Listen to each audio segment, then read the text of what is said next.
Hi everyone, my name is Alice. I'll be your chair for this round. In panel with me, we have Adele, Jessica, Mohammed, and Prosper. Today we'll be debating the motion this House supports the creation of state-owned construction firms in developing countries. In team proposition, we have Taiwan ACD, and in team opposition, we have Team Poland. So without further ado, I would like to invite the Prime Minister to start the debate. Here. Okay. Sorry. Am I both audible and visible? Okay, great.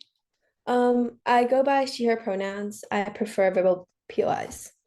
If no one interrupts me in the next few seconds, I'm going to start. Okay, so before I get on to my arguments about why we support the creation of state-owned construction firms, especially in developing countries, some pieces of framing. So first, what do these developing countries actually look like, right? We say that it's unlikely that these developing countries are like the poorest of the poor. We argue that even though they are developing, it's probably on the rise for its economy, right? It has economic potential. And the reason for this is pretty simple, right? Because for construction firms to want to come into these countries in the first place, it's probably a country with some economic potential, like, for example, Brazil. So what is the world that we support, right? So the construction firms are probably going to exist on either side of the house, but then the delta is whether these firms are owned by the government or other companies. And these firms likely build like public infrastructure, right? Public structures, metro stations, hospitals, subsidized homes, like etc., like things of the sort. So next onto what the world of the proposition would look like. So what these companies look like, right, I mean, so what the world of the opposition would support. So we say that in the opposition's world, these companies are likely profit driven companies, right? They care most about profit. And the construction firms, and also construction firms just require huge amounts of financial capital to start with. So we frame out local entrepreneurship or local firms out of the debate because they oftentimes do not have the necessary amount of money to start a successful construction business in a developing country where the majority of people are poor. And these construction firms that take place in the op world are likely going to be multinational construction companies, right? And corporations with huge amounts of wealth and power that allow them to have the capacity to invest in the first place. So on to our first argument about the harms of foreign companies. So one, exploitative labor. So why foreign companies do not care about this country, right? The reason these corporations go into the developing countries is for cheap labor and loose regulations for them to make the maximum amount of profit, right? So they're going to take advantage of whatever laws and whatever loopholes the government has. So construction is one of the most dangerous fields of work, right? This means that it's like these firms will likely uphold dangerous working conditions, for example, flimsy structures to stand on, low working long after this argument, long working hours, lack of safety gear, like unlivable pay, etc. So these are all like very harmful to this country, especially when it's developing, right? You take also because it's a foreign company, all the higher up positions are not from this country, right? That you take away managing and upper level opportunities from the people in these nations, so they don't have a chance to truly advance their quality of life. And we see that now layer two, so onto why state operations care, right? One, we have five reasons. So one, it's because it's the state's primary responsibility to take care of the citizens. They inherently care about things like elections and voters. And two, it's in their interest to uphold international relations and their image, right? It's just especially important as a developing country because they don't have as many alliances and countries willing to back them up and help them compared to more developed, more powerful nations. So they need to seem like a benevolent government, so other countries are more willing to give them additional financial aid and assistance. And three, the effects of their actions are directly affected in whatever result, right? For example, if the building doesn't meet standards or something bad happens, the blame is ultimately going to be put on the government. And in a less extreme case, if a country is mistreating its workers and it's released, the blame is on the government. And the blame is on the government. So next, and also there's more scrutiny and transparency if the government does it, right? Because this project is likely going to be a big deal. It's a big initiative to have a state-owned construction company. So there's likely going to be a lot of media attention and scrutiny on this project, which we argue will force the government to comply with all standards and uphold good working conditions. And five, it's more likely that governments will pay people better because the motive is not profit, right? It's to advance their countries. And part of it is boosting the nation's economy and well-being. So to do this, people will need to have an adequate amount of disposable income to spend to improve the quality of lives and like boost the economy, etc. And they also just have more capacity to pay these people because this is funded from taxes, right? This pay is not contingent on how much money the government makes. It's essentially just coming out of the taxes. So the impact of this is obviously that you don't help people on the ground. Nothing in this developing nation actually changes because everyone's still poor and they're still being exploited and they're working in these really terrible conditions. And I'll take the POI. Please note that places that you yourself framed as developing oftentimes do have the possibility for local companies to start up. The example of Brazil is perfect for that. It has plenty of people able to start a small team of builders and supply themselves some tools. Okay, I'll actually get more onto that in my next argument, which is about environmental sustainability, right? So layer one, why foreign companies are unsustainable. Foreign companies just build and they dip, right? They have no personal stake in the future of the nation. Like whatever outcomes of their building is not important to these foreign companies. We argue that even if they do build some, if there are implications to what they build, these large multinational companies really don't bear the burden, right? They don't actually feel the harms because even if they lose, like even if their image goes down, they're so powerful that they're able to absorb it and overcome it. They have like powerful teams of lawyers to battle like whatever happens. And this means that they have no regard for one, long-term quality of structures, and two, environmental consequences of building, right? So this means they're more likely to do things like dumping pollutants into rivers, emitting gratuitous amounts of greenhouse gases, toxic chemicals when building, or like just harmful ways of clearing the land, for example, like controlled burning. So next, on to why the government cares. I think this is a pretty intuitive argument. The government obviously knows the impacts of mispolluting. It's very based in science, and there's general consensus about what practices are good, what practices are bad, and they and their children all feel the effects of the pollution firsthand, which cannot be said about these foreign companies, right? So next, onto why sustainability is especially important to developing nations, right? So we're not just talking about the long-term sustainability here, right? There's going to be immediate effects of bad building practices, such as the loss of wildlife and water pollution, that all have an immediate effects on quality of life. This argument is not reliant on the worsening of climate change in the future. We argue that these things have immediate impacts, and these are like prerequisites to having a functioning nation, right? Because no one will see your nation as developed if you struggle with basic things such as providing clean water to its people and things of this sort, right? And well, like if your city is covered in smog, that's not a good look for you, especially as a developing nation who's trying to get more international recognition and more international help. So the impact of this was kind of stated above for the short term, but also, so here's a little bit more on the long term, I guess. So it makes it increasingly difficult for these countries to advance if they have to deal with climate catastrophes, right? Like if your country's always flooding or if there's always a lot of pollution in your country, it's hard for you to fully develop as a nation and focus on other things because it forces you to concentrate your energy more onto these more pressing issues, and this obviously harms the people. And next, okay, I guess a little bit more onto why these local firms are highly unlikely to happen. So like I've told you before, because these are developing nations, the majority of people are used to working manual jobs, right? They don't have a high level, they typically don't have like levels of higher education that and like money and capital that are necessary for you to go ahead and so establish these large firms like the state is able to. So for all these reasons, we're proud to propose. Thank you. I would like to thank the speaker for that speech and invite the first speaker from opposition to continue the debate.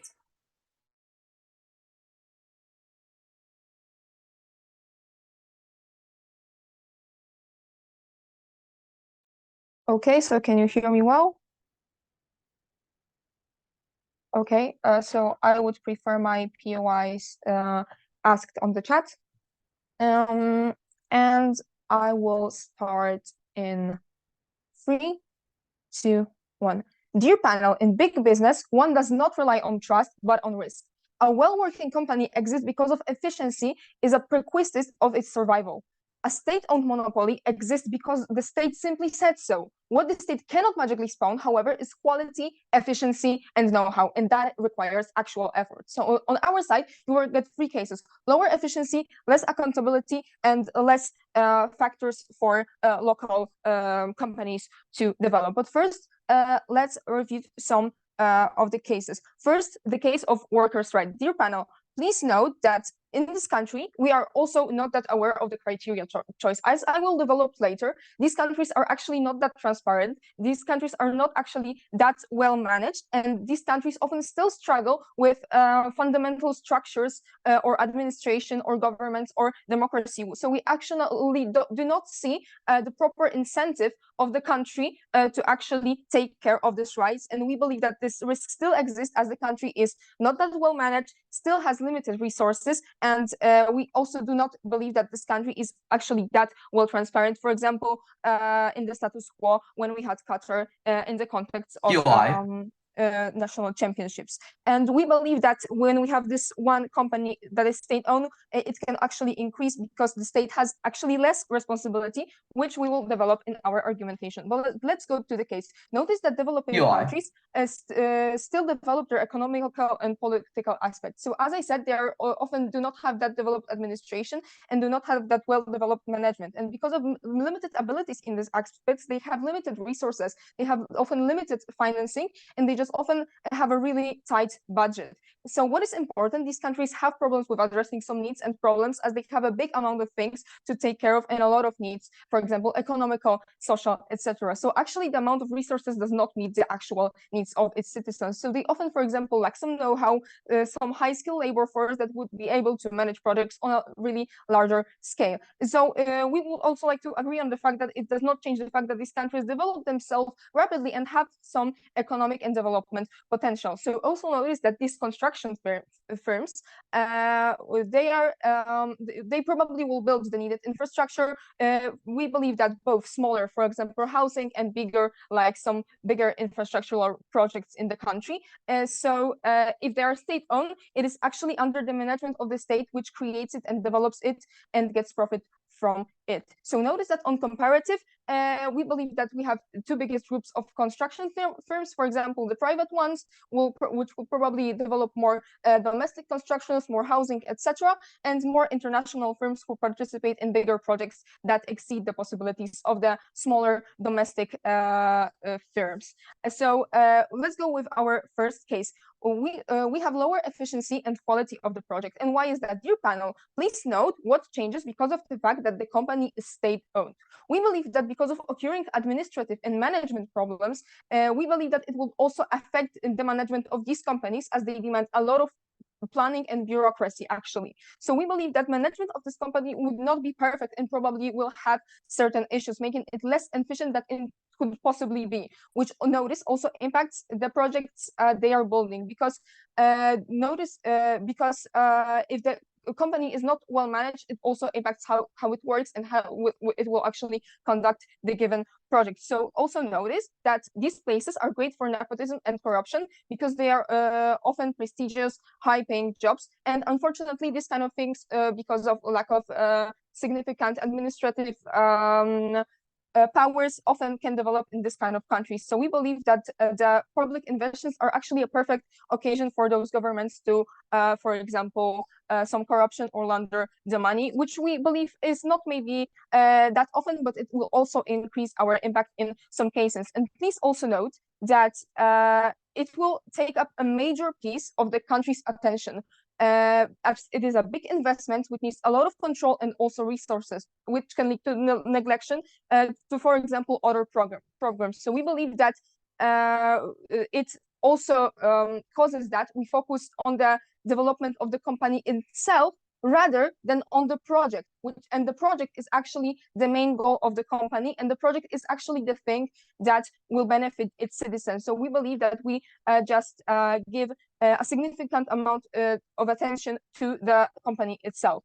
And this leads to inefficiency of these companies, because we do not have that well management, which can often be chosen in a by nepotism, so which impacts the quality of actual projects. And notice that we as a country do not fulfill the goal of the whole creation efficiently, because it still demands a lot of attention, still demands a lot of resources, even though it's not conducted efficiently. And notice that in these kind of countries, every penny counts in these kind of states, because this country has a lot of needs that need to be met as efficiently as they can. And on the comparative, we are a private institution who, to stay afloat, has to pick up new projects, and in whose interest is to finalize the project to stay afloat, since you're not a state that will stay there no matter what. Your efficiency actually matters and enables you as a company to gain money, and all you have to focus on are the constructions, and you exist for the specific purpose, so do not have that management problem. I will take the POI now.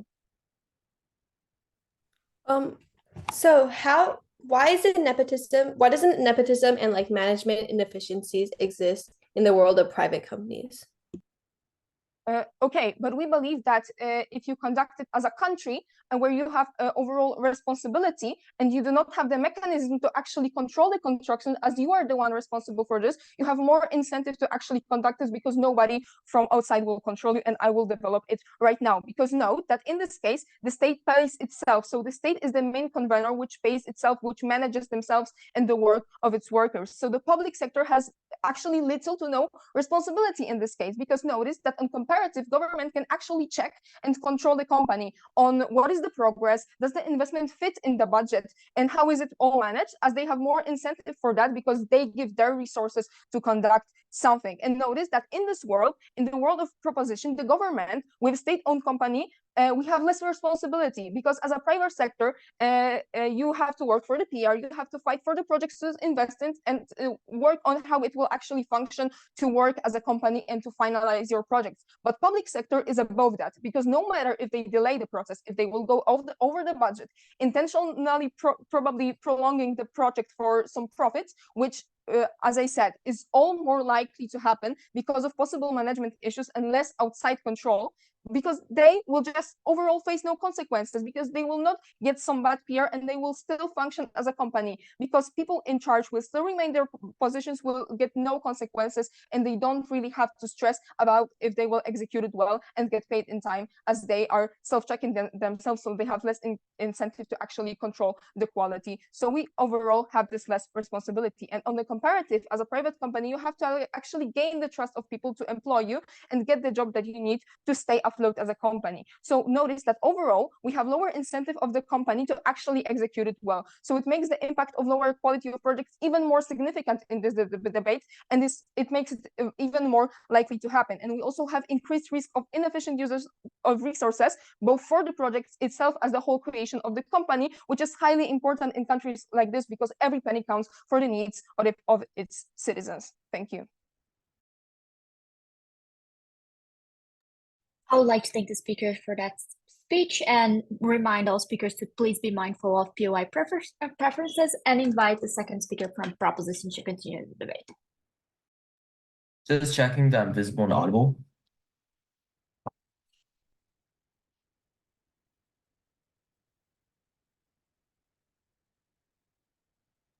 You are. Cool. Okay. Verbal POIs. The speech would start my first word. Judge, side opposition's model is rather contradicting. There are 4 things I'll do in my speech. Firstly, on 3 key observations about their case that are their major flaws. Secondly, on some key clarifications. Thirdly, on rebuttals. Fourthly, on an argument extension as to why monopolies are likely to be existing under their side of the house. But firstly, there are 3 key observations we got from side opposition's case. First key observation. Firstly, their major case is largely contingent upon governments being able to regulate these companies easily. But no, their own characterization on why the government is not transparent and the government is corrupt indicates why these regulations are likely to be corrupt, likely to not be able to take great care of these companies in and of itself in the first place. This directly responds to their second argument as to why companies are oftentimes much more responsible. Because without these regulations in place, you can't hold companies accountable or responsible when they do things that are much more harmful, which I'll engage later in rebuttals and argumentation. But secondly, since we see no engagement on our argumentations and no rebuttals against our case still stands. But third key observation, there's no mechanism as to why companies oftentimes have the incentive to make these facilities perfect. They never explain to us what is the connection between companies making these facilities perfect in and of itself in the first place. But before going on to rebuttals, two key clarifications I'd like to make. Firstly, we can see that companies have a better financial capacity than governments. But notice, this does not mean that the governments are super poor. Governments oftentimes do have the financial capacity to build these constructions in the first place. Maybe they're not as rich, but they do have the financial capacity. Because if they don't, we can't even have a debate, because they can't even build anything in the first place if they have $0 to even begin with. But second key piece of clarification. The companies that exist under their world are massive multinational corporations. That is to say, they can't defend a world where local entrepreneurship is able to afford massive billions of dollars. Notice the bare requirement of being able to construct a large metro system, for instance, in the first place is probably you need to have billions of dollars to begin with. My PM has already explained to you as to why local entrepreneurship oftentimes lacks these fundamental and structural educational systems that allows it to have billions of dollars in the first place. We don't think that exists within local entrepreneurship. The only alternative you can have if you want to defend companies under their side is that you need to have multinational corporations that have the necessary amount of wealth and investment power in the first place. Moving on to rebuttals, their first argumentation is on, how our side of the house is oftentimes very corrupt. But notice, this literally attacks their own argument. Because notice, the premise of a company being able to successfully build a perfect facility is that you need regulations in place. But given their own characterization as to why governments are oftentimes very corrupt, it shows why governments are oftentimes also corrupt in the regulations itself. 3 reasons as to why regulations are unsuccessful. First, companies oftentimes have lobbying power in the first place. Because if companies are billion-dollar companies that have huge amounts of power, they oftentimes can bypass regulations or lobby governments to avoid regulations in the first place. Secondly, per their own analysis, the government is corrupt, which means that the government is going to be corrupt in regulating these companies under their world. But thirdly, companies oftentimes have better legal firms and better legal capacities. This looks like they have the incentive and capacity to hire very good lawyers to bypass certain loopholes and regulations in the current status quo. But sure, go ahead.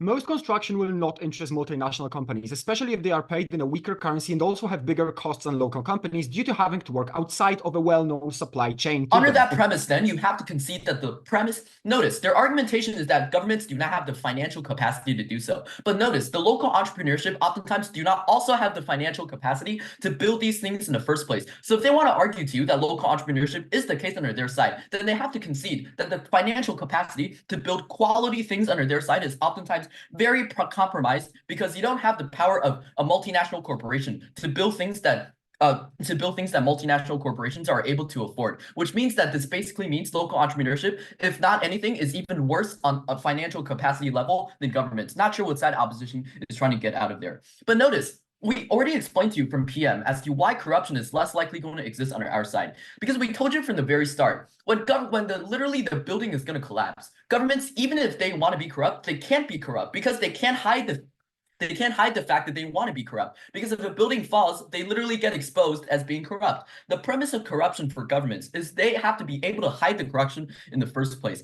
But if you're under such a high level of public scrutiny that if your public building falls, they know you're corrupt, they're probably not going to choose that as the method to be corrupt in and of itself in the first place. This is why, even if you want to attack corruption is actually going to be worse off under their side of the house. Let's take a look at their argumentations then.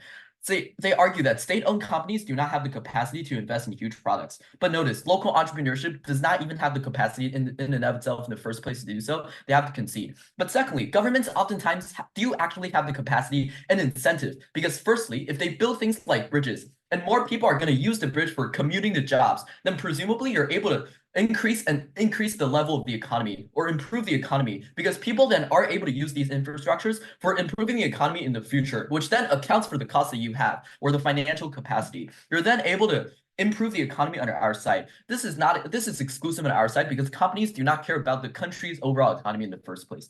But notice, when they say that governments are not responsible, we already responded to this by companies not being able to not being able to be responsible when regulations are not in place.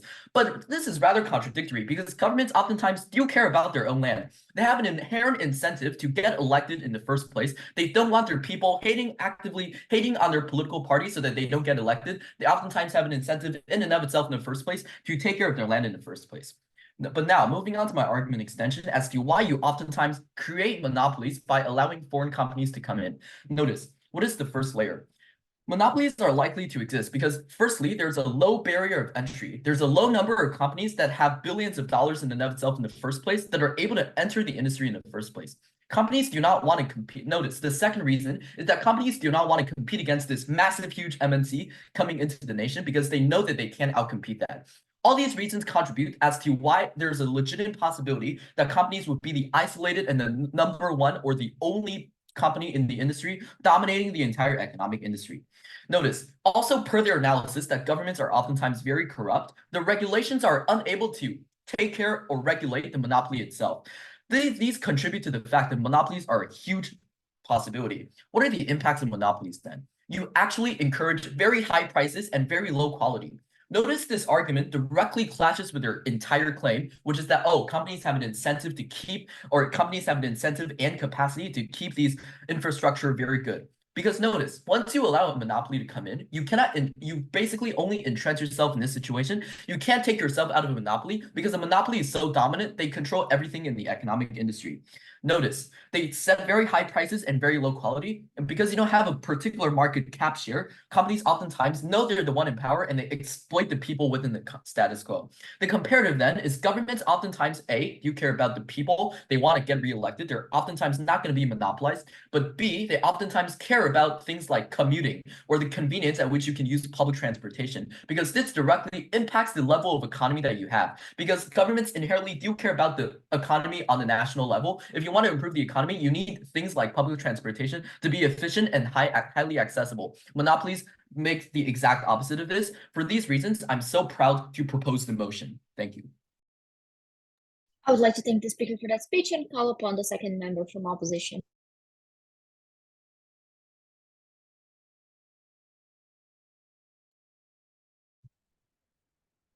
Am I audible and visible? Okay, so I'm going to begin my speech. In 3, 2, 1. Dear panel, big national capital is rarely built by governments, but rather by venturesome individuals that are grabbing business opportunities. The demand for construction is best to be left alone by the state, as we simply trust citizens to supply it better. In this speech, we'll hear an argument about how said government suppresses the national private construction sector that could develop otherwise. But before that, a couple of key points of clarifications. First of all, on the whole concept of developing nations and how we frame them. Remember, we cannot narrow this debate down only to the biggest, most competent players like Brazil. Panel, this debate is also around a lot of smaller nations that are developing, a lot of nations that just started developing, and simply nations that do not have the required infrastructure to do so further. And we believe this is where the debate happens mostly because there is a lot of infrastructural needs. Places like Mozambique, for example, instead of Brazil. Secondly, on the possibility of private construction simply being possible and like people having the money to start this up and also developing on my POI. First of all, we believe that it's totally possible for private business to start up. It simply requires relatively little experience to do. First of all, it simply requires physical labor, strength, and basic knowledge of how to do it safely instead of like higher education and qualifications. Secondly, it's very easy to find people to employ. You do not require higher education when you hire someone in construction. You just need someone that has the possibility to do physical labor. And thirdly, you do not need that much starting capital actually to get equipment. You can simply buy basic tools to start a smaller company, or you can like buy used vehicles or simply rent them out until you make some cash further on, especially true if your company is like smaller or medium sized, which we believe is most of those things. I'll take a PY. Do you think local entrepreneurship has billions of dollars to build a public construction project on your side? No, but it can make progress over time to build up something better and something bigger. And we believe that, yeah, some bigger projects will be simply conducted by multinational companies. However, they will not dominate the market because they do not have the incentive to grab like smaller projects, which simply do not have the required profit incentive to them, as they simply earn like better currencies and they have bigger costs than local companies. Okay, moving on to rebuttal. First of all, on the claim that governments will care about voters, and it's somehow a case in this debate. Firstly, those nations are not wonderfully democratic, and even if they were, without that, a construction project and how it's governed gets through to citizens that much. Note how construction companies, even state-owned, all hide their details on how they are functioning because they are largely secret for business reasons. Those firms, like, they have laws that protect them. They have laws that allow them to simply say absolutely nothing to the public in order to keep their competitiveness. Thus, we believe that the democracy case is not that important on their side of the house. And secondly, a reality check on like democracy. You yourself gave the example of Brazil. Note how Brazil is like has one of the biggest corruption scandals in the whole of history, with like Petrobras, a state-owned fuel company, where the state literally gave away billions of dollars into private hands and built an entire city and a refinery with public funds that they wrongly spent. And as a result, a lot of people simply went to prison like 2 decades later. Panel, we believe that democracy is a huge problem in those places, and competency of the governments as well. But even if they did care about those borders and about democracy, we believe that that could actually be a problem, and we flip this case, as this simply means that those governments will be willing to push those companies, state-owned companies, to finish projects, even if they pass the budget, or even if they like are extremely late, simply when it's not worth the cost or time, which often will spiral in construction, don't budge me, especially with little responsibility within that company. So we believe that those democratic arguments are actually against side government because they simply push those governments to do wrong decisions simply for the public. And lastly, on the point of monopoly, like, you literally create a legal monopoly by creating a huge company that has like extremely easy entry into the market. Lastly, on the point of environment, like, panel, a reality check here. Like, developing countries are not under any scrutiny for their pollution. Like, developed nations are under more scrutiny here, and for good reasons. Like, people as well as investors know very well that environmental damage in the world is simply caused by Western habits to a very large extent. Like, deforestation in Indonesia is caused by our eating habits for a large majority of those cases. Like, people know very well that CO2 emissions are literally like mostly the United States, China, as well as Europe. There is little incentive for governments of developed nations to care about the environment to an extent that actually changes anything in this debate. But even if they did care about the environment, we doubt that this is a great impact, because it simply means that the costs of construction are greatly expanded, and we probably have less development in those nations. And we believe that simply getting those people to live in a better state is more important and more meaningful in this debate than like environmental damage to a very, very small margin in the world scale. Yeah, I'll take a POI, no more. Per your analysis that governments are corrupt, how do you efficiently regulate companies under your side? Basically, the market regulates those companies. We believe that it's much more likely that a private company will have to be under some sort of scrutiny, because not only the government will have to keep an eye on them, but also their rivals, as well as simply the people who, for example, work within those companies and can see that something is wrong. Moving over to the point of rebuilding, like, they attacked us in their prior speech, mostly on the basis that the state lacks capacity to invest. But we did never say that. All we did, and our line is entirely based on the assumption that governments have the money generally, but they do not have oftentimes the competency and the correct incentives for success.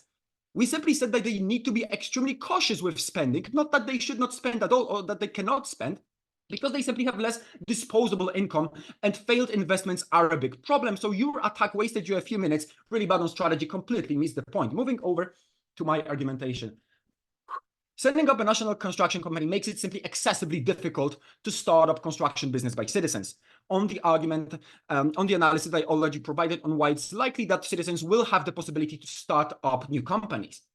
All those things mean that, along with like rapid developing of the nation and those possibilities to start a business, a lot of people will actually try to take up this idea. Now, having a big state-owned construction from on-site government is simply problematic to those people on a few levels.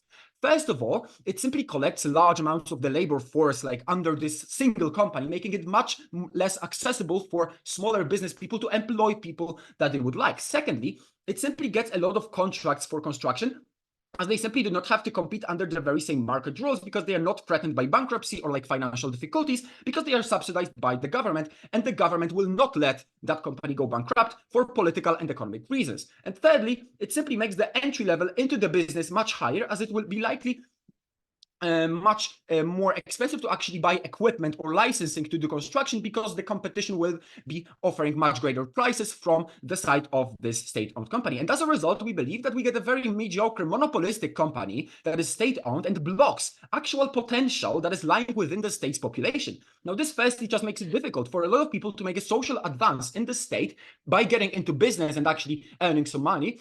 Secondly, it just keeps those economies of those nations largely agrarian and not developing, because even if a lot of people will be employed in a state-owned company, it is not a stable sector because it's a one case scenario, one company that is responsible for this change and reflects this thing. So construction is considerably much more developable on our side than farming, for example, in terms of generating income, and we believe that more companies make it a much more stable sector to grow. And lastly, simply weighing both worlds, on our side, we just have more smaller but much more efficient and still national construction companies that are still able to build most of the projects in the country. Now, this is much more stable and efficient than a state-owned giant that is simply, first of all, free of responsibility, does not benefit the people who actually could make an advance in living standards, and some companies are also independent of the political will of government and thus are much more stable and less prone to bad management. Panel, for all of those reasons, vote side opposition.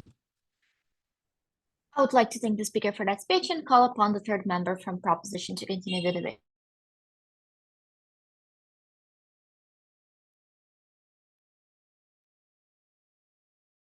Hi, can I just confirm that both visible and audible? Yes, you are. Okay, thank you so much.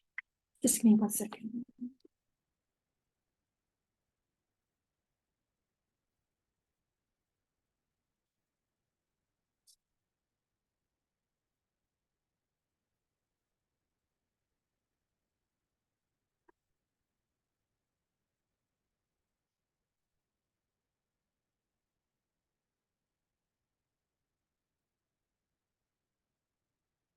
My speech will start in 3, 2, 1. We see a side opposition is very good at identifying the problem when it tells us that corruption is rampant. However, we see them being extremely uncomparative when it tells us that companies are simply just the saints that will come down from the sky and solve the problems and not engage in the point about how companies are so profit incentivized. And probably if because of this reason, they're probably still going to be corrupt on their side house. So very proud to propose. In my speech, I'm going to talk over the main question about efficiency and also just like efficiency in general, and also how it affects the individuals on the ground. It'll be divided into layers underneath this. But firstly, what exactly does the opposition tell us? It tells us that firstly, is that they have efficiency on their side house because they have a greater capacity for these like companies to operate, especially with their good management, it's also not corrupt.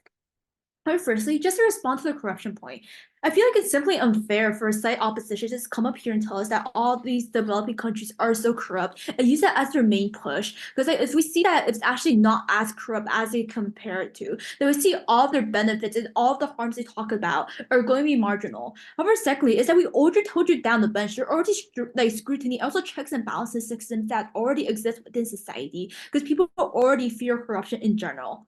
However, thirdly, it's just like, simply, okay, if a country wants to be corrupt, if a politician wants to be corrupt, it probably means they want to gain a lot of money from what the country actually has to offer. I feel like for it to actually be profitable when being corrupt, you probably have to ensure the country's actively doing well. You have to ensure these people are not living in poverty. That's how you're actually able to get money from being corrupt. If a country's already dirt poor and there's no money for you to get from it, I don't feel like being corrupt is actually a good point coming from side opposition. Also, just fourthly, is that we told you that regulations also are going to be corrupt. And we see it's important because the companies only care about the profit, and it's only the pushback that may exist that's going to be like eliminating the amount of profit they have. What exactly do they tell us under this point then? They also told us that, okay, so these companies, they regulate themselves because there's already competition existing. However, I think it's extremely unstrategic for them to tell us, because let me just flip this point. If competition is so large that they're able to actually try to regulate this to try to regulate this amount of corruption that may exist, and also just regulations in general. I think that's just because you have such harsh competition existing, that probably means that these companies are probably focusing on getting short-term profits, because competition is so volatile. They probably do not know whether this company will still exist within the future, and know on their side how to toys they have local entrepreneurs, and we see that's probably even more so the case. So we see what happens is that these companies are probably going to care much more about getting the short-term profits. It probably means they're actually going more corrupt in general. It probably looks like you're going to have actively raised prices on their side house. It looks like they're not going to follow their safety regulations, and therefore probably have abuse exploitative working conditions for these groups of people. And we see it's even worse compared to the monopoly they tried to paint on our side of the house. Because even if you do have the state operated as a monopoly, we still think there are checks and balances system existing. However, there is zero checks and balances existing for these companies. Secondly, just to engage with the point about management. And I think firstly, just intuitively, just recognize that government is simply just not one individual. The government made up of different individuals, yes, separate branches, so therefore management is actually not such a bad system. However, compare that to say opposition when it comes to have local entrepreneurs. Just think about this for a bit. You have people who suddenly have a wrench, they're able to enter the system. They want to start building it something a construction firm would be able to. I think they have to build a management from the ground, whereas the government already has pre-existing management existing for the country to actually even operate in the first place. So I feel that's how you already get this management on our side house.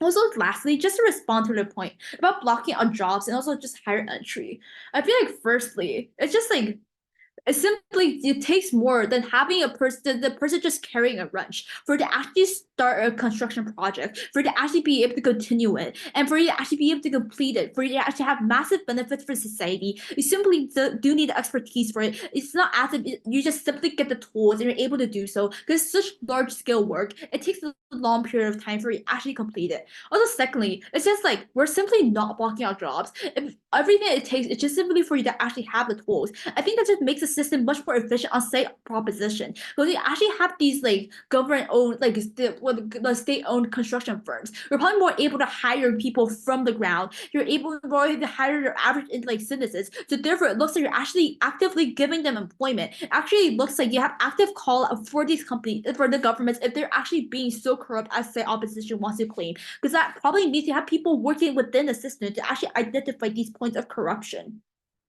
And we probably see it looks like you're actually giving them more revenue because you're actively creating more jobs. Whereas we think with the competition that exists on their side house, if it's so toxic, they're able to actually have these regulations existing. It probably means it's probably really toxic, and which are blocking a lot of people out of this. And before I move on, I'd like to take a point if there's any. How do you explain the moving fact on. that Oh, sorry. construction, transportation, and manufacturing are the most growing sectors of the economies of developing nations? Okay, just firstly, if they're already so growing, I feel like I'm going to engage you directly with the point about how competition existing within these areas are going to be so hard. Okay, moving on to exactly that point then, about why having a competition is going to be harmful for itself. Because you see the competition, what it's going to look like. I think the end impact of this is on their side house. It probably we're already efficient, flipping their point about saying efficiency. I think they have worse efficiency on their side house. Why exactly is the case? We see have competition existing with a lot of people growing with a lot of people trying to enter the sector that they said themselves is going to be prospering. However, what it looks like is ever a competition. I don't really think you want to cooperate with other people.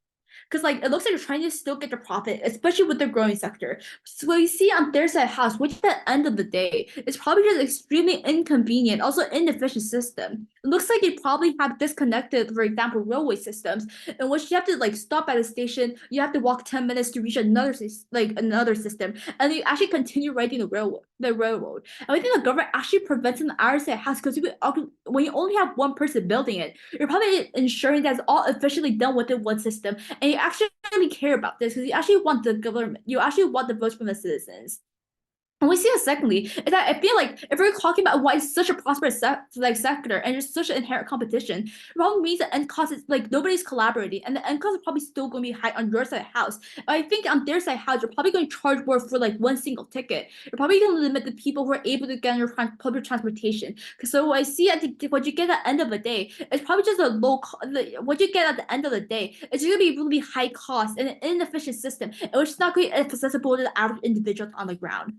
Okay, what exactly do we tell you? We told you the government has active incentives to make sure it's actually affordable. We have to make sure it's actually accessible, and probably it actually caters more to the general population because the government cares about the votes, whereas companies only care about whether they're actually able to make a profit from them. We told you the government is probably going to have safer regulation established in place because the government actually does want to have a good image for them to actually continue to be in power, and we still think this applies even if the government is going corrupt. We also brought you an additional incentive, additional part about being environmentally sustainable. We see the government has an active incentive to make sure this actually happens because the government has to clean up its messes that it creates if it does not have regulations compared to companies on their side house. If they're so profit incentivized and there's such a growing sector that you have to focus on this profit, I don't think you care about this. And we see this really important because the government is the only actor who will care about this. And we see this leads to the long-term development of this country. I feel like this is even if you have local entrepreneurs, they're probably going to still only focus on benefit right now. They don't really care about that. And because on our side house, we're going to get a better efficient system, which actually get accessible for everybody. So we're proud to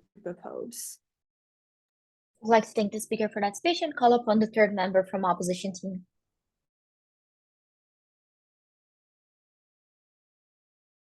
Okay, making sure that I am audible and visible. Okay, then just like a few seconds to organize my notes.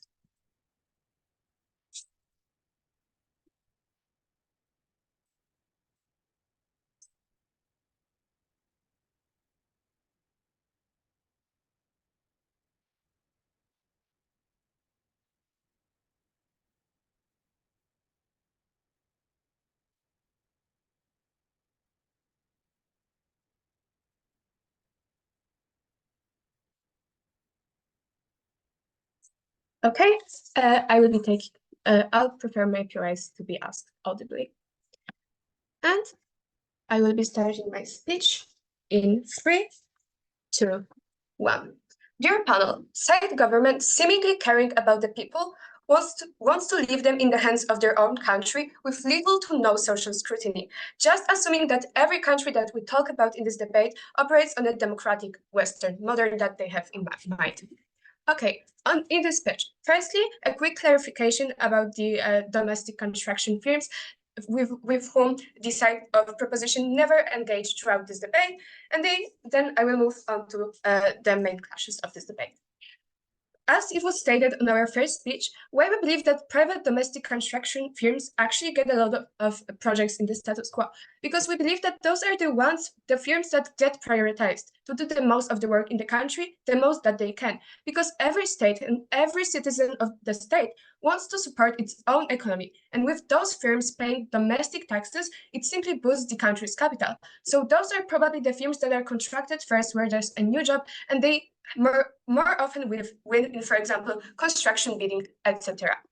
Okay, moving on to the first case about the scrutiny of foreign companies, scrutiny of state-owned companies, and potential abuse.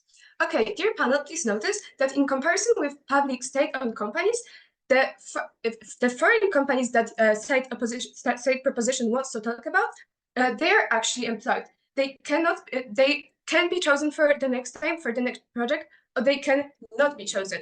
On the comparative, the state-owned companies simply employ themselves. There's like no other entity to employ this company. Second of all, there's many of those international companies or domestic companies. They compete with each other, and the state actually has the ability to choose who they are going to employ to carry on these infrastructure projects. And on the comparative, there's only one public company that is going to get this project anyway, no matter how well they do. Thirdly, the foreign companies have multiple eyes on them. With democracy law in developing countries, dear panel, please notice 2 things. Please notice that with abuse of workers or ineffectiveness that is created by state-owned companies, it's in the state interest to stay silent about this. It's in the state interest to actually cover it up. Because, for example, they have an incentive to care about like good international PR, or they do not want the people to hear about this. But with the potential abuse of workers happening being done by a foreign company, first of all, the state has no incentive to hide it. Moreover, it probably wants the world to hear about this, to, for example, get some sort of repercussion from those companies. And second of all, with lack of those cover-ups, as the state has no incentive to cover it up, because the company is totally separate from the state itself, the abuse probably reaches the international media, writing itself into the predominant narratives about fighting human rights abuse. And this means worse PR for those companies. And dear panel, please notice that contradictory to the state-owned companies, those private companies, international, actually need those PR to operate well. They actually need the people to employ them, and they actually need to engage in this sector to stay afloat. On the comparative, if a state does something really bad in this sector, it has a lot of other sources of money inflow. It has a lot of other things that they do. They do not actually have to engage so much in this sector, even if there would be this massive collapse. POI. Okay, I'll take it POI. Governments oftentimes want better economy. This acts as an active incentive for them to try to improve their infrastructure so people could commute to jobs easily. This prevents governments from being corrupt under our side. Please engage. Okay, thank you. We believe that actually, first of all, in many cases, we talk about countries that actually do not care so much about developing their own economy because they know that it's not possible. For example, about countries that are touched by wars, that are touched by internal conflicts. We talk about many cases of countries such as African countries or countries in which there are conflicts right now, who know this infrastructure is probably going to be like destroyed anyways, etc., etc. And we believe that for them, the main incentive is to simply keep the cash, for example, in the hands of the government. Second of all, we believe that on both sides of the house, the countries actually get an infrastructure, and we do not see how this would be a direct incentive to not employ the foreign, for example, the foreign companies. And we believe within the class of effectiveness, we believe that the international companies, first of all, they probably actually have to sign some regulations with the state. As we believe that since there are many of those private companies, when you're a state, you can actually choose ones that is going to do their job well, one that is actually going to have this effectiveness being met. Because if not, you can simply choose another company. Because if this company doesn't fulfill the regulations, the agreement that they signed with you, you can simply not pay them, for example. And second of all, they actually have a real incentive to finish their job and move on to like another job and gain more money. And they actually need this to stay afloat. We believe that the governments have many other issues about which they have to care about in the developing countries, which may take their attention off from the infrastructure projects, even if those governments do mean well for the country. And state government never engage with the framing that the companies that are here to build an infrastructure are here exclusively for this reason. They have their special resources dedicated to it. They have the time. Then there's no like internal problems that might make those infrastructure projects go on for so long. On the comparative, even if the government wants to actually build this infrastructure, we believe that there are many reasons that may enable them to do so, that may take up their attention. Thirdly, on the ecology, we believe that if we would want to be so effective, if we would want to be so effective on state government, as state government would want to be, we probably won't care about ecology so much, since no one calls that out, as we're one of the developing countries, and we see that the developing countries do have a past. We don't shame them so much for high ambitions. We don't expect them to invest so much into green energy, and even if this criteria isn't so important, because there are many more ways in which those countries actually are getting polluted besides the infrastructure problem. But in the comparative with the international countries, they have on themselves the eyes of the international media. And they have a huge social burden of not pushing their emissions onto developing countries. And second of all, we believe that they actually have the means to carry on infrastructure projects in an environmentally friendly way, because they have probably better access to those solutions that actually enable them to carry on this infrastructure projects effectively and ecologically. And state governments never proved to us that those developing countries would have this infrastructure that is needed for that.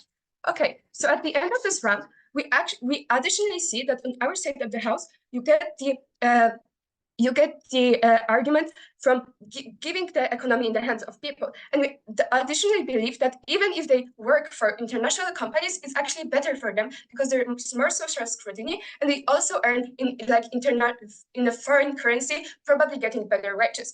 And we believe that because the developing states so often fail their citizens and there's little to no welfare, the possibility for them to actually create job places and the possibility for them to earn in foreign value is so important. Thank you.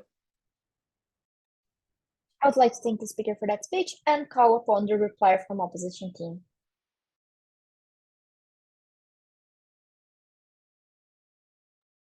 Okay, I hope I'm audible.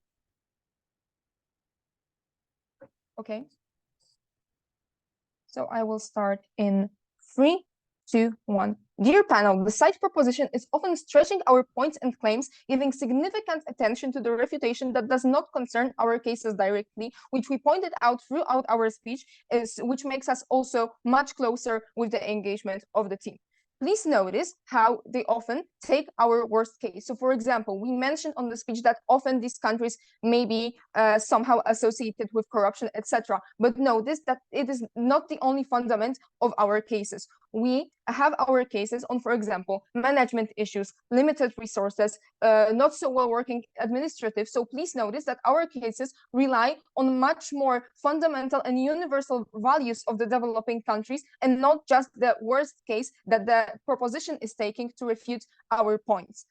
Please also note that most of their cases rely on framing, which indicates developing countries with very clear and transparent incentives with thriving democracy. And notice that this does not actually survive on the reality check we provide you. And because notice that we have a very wide range of countries with very different problems, with very different policies, with not so well working administration and democracy, which we can actually observe in the status quo as they are not functioning in the way that they could be functioned. So we also had the environmental case or the workers' rights case, which is also not explained at the very point of incentives and framing, which was also pointed out throughout our speeches. So let's split this debate into 2 questions. Where do we have better quality of projects? Notice that on our side, we receive an analysis on how the efficiency of companies is significantly worse, how they often will have problems with management and how it influences the companies and the projects. And also the analysis on how the state-owned companies have less responsibility and less control, creating less incentive to conduct the projects well,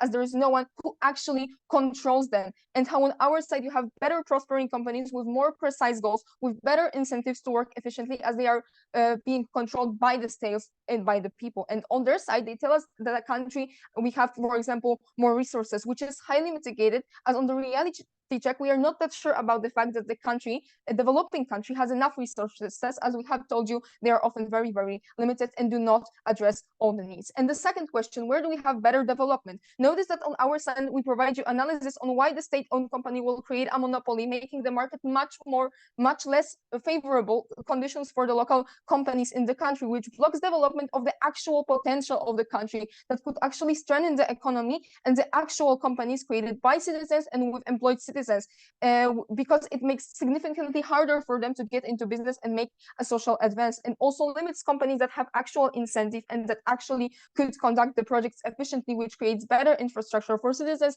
and ensures better management of the resources, which is the whole goal of this debate, and which we explain to you. Every resources in this country is very precious and very needed in this country, so every waste makes a difference. And notice that this effectiveness and this management of resources is the most important criteria in this debate, as we explain you the needs. We explain you how much limited they are and how the good infrastructure is the fundament for the development of this country. So notice that a state-owned company has no impact actually in the future development of the real economy of this country, as it does not develop the actual status of business and economy status of the citizens in this country. So as we explained to you, we win this debate first on the better engagement of points from the second side. We also provide you better and much more believable framing for this debate, which survives actually on the reality check. And also notice that we win on the most important criteria in this debate and for the developing countries, which is actually effectiveness and quality, which are the fundamentals of the development and which are the most important thing for very limited resources in the developing countries. Proud to oppose. I would like to thank the speaker for that speech and invite the reply from proposition to finalize the debate. Just checking that visible and audible. Okay. You're Side opposition is extremely contradicting. There are 4 major problems that still exist under their side after 28 minutes of speech. Firstly, it is unclear to me as to why local entrepreneurship has the financial capacity to start billion-dollar construction projects in the first place. But secondly, it is unclear to me as to why companies under their side have an incentive to build better construction projects that were never explained under their side. Thirdly, it is unclear to me as to why a corrupt government is able to regulate the companies and prevent companies from being corrupt in the first place. Because if their blame on governments is governments are corrupt, I don't see how governments are able to corruptly regulate these people in the first place. But fourthly, our case stands as their LO, DLO, and OPWIP has never responded to any of our arguments that went unchallenged. These 3 arguments are, we told you that there is labor exploitation in local entrepreneurship and in multinational corporations. No response. We told you companies harm the environment more than governments do. No response. We told you that monopolies would exist under their side of the house. No response. There are 2 things I like to do. Firstly, on a few pieces of clarification. Secondly, on a few pieces of clashes of analysis. But firstly, first piece of clarification. We already told you in the very first place that local entrepreneurship cannot work on huge projects. Those are probably dominated by MNCs. But nevertheless, we're going to engage with both in my reply speech. Secondly, governments probably still have a legitimate budget to fund construction projects in the first place. The reason is very simple, because if we can't even build a project in the first place because we're too poor, then the debate wouldn't even exist. Thirdly, we concede that multinational that companies oftentimes have better financial capacity, but that doesn't mean that governments are too poor in the first place. But final piece of clarification, they themselves concede that multinational corporations are also going to enter their side in DLO speech. This actively means they concede to all the impacts we said are so horrible about monopolies and labor exploitations. But now moving on to the first clash, which side can actually provide better quality construction projects? What has opposition told you throughout 28 minutes of speech? Firstly, they argue that companies have more money. That's it. That's the only thing they said. But notice that we already refuted this argument by saying that A, local companies do not have that amount of money in the first place. If you want to talk about financial capacity, local entrepreneurship in a developing country where education is oftentimes lacking, is oftentimes not able to have billions of dollars of financial capital in the first place. But secondly, even if you're talking about multinational corporations, we already told you as to why it's most likely going to be a monopoly for 2 reasons. A, the barrier of entry is very low. So then the number of companies that are able to fund billions of dollars of construction projects are probably very low in number, which means that you're going to be able to dominate the entire industry. Secondly, when you enter this entire industry, other companies are most likely not going to just enter the industry because they know that they're not able to outcompete this monopoly company. We told you this is going to happen, no engagement. Notice, what have we told you about governments in the status quo? We told you that governments oftentimes have the baseline of capacity in the first place. We already told you that there are incentives that A, they need these infrastructure in place to improve the economy. So for instance, people can easily commute to get a higher paid job. Notice, we also told you that the governments are oftentimes less capable of conducting corruption in this place because you need to hide the corruption in the first place to conduct the corruption. You can't be exposed. But we tell you that if literally a building collapses, people are going to know that you're going to be corrupt on this project. Most likely going to act as an incentive for governments to not be corrupt. The implication of this is very simple. You build better building projects under our side of the house. Notice, their entire case rests upon this point, which is the fact that they have better quality infrastructures, but we claim the impact, which is why we debate. But nevertheless, we also have arguments that support as to why governments are actually way better. Because you harm the environment, because multinational corporations do not care about the environment. But you also come at the cost of labor exploitation if the governments are not the actors in this debate that are actively engaging with the construction projects in the first place. For these reasons, proud to propose vote proposition. I would like to thank the speakers and congratulate you again for the